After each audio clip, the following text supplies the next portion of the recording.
Okay guys, so next what you do is just remove these two covers. You use a Torx, I believe this is a T25, Torx T25.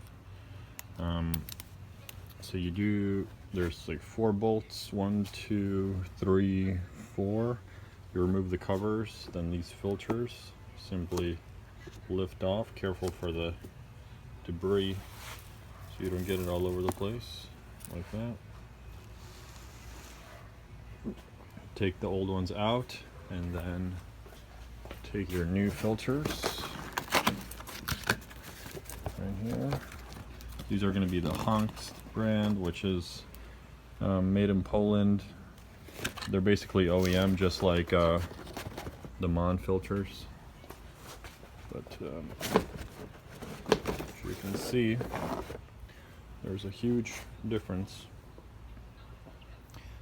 I'm not sure how long ago these were replaced, but I'm guessing it was a while.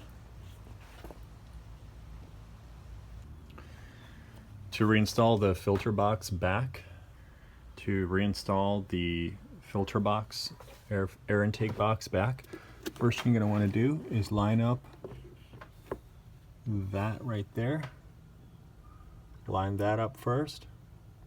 Make sure that's properly sealed, and then you got one tab on that side right there, one tab right here, one tab on the other side right there, and then one tab right here.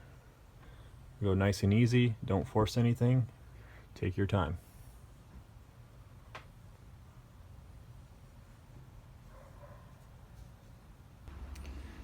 Okay guys, so once that is in that position, locked in to the air intake manifold, you're going to press here, here, there, and there.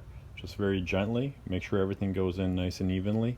And then this piece just slides in like that, and then down. There's going to be a clip, clip, clip, clip. Press down here and press down here. And then basically you're all set. You want to do air filters usually every 15 to 20,000 miles.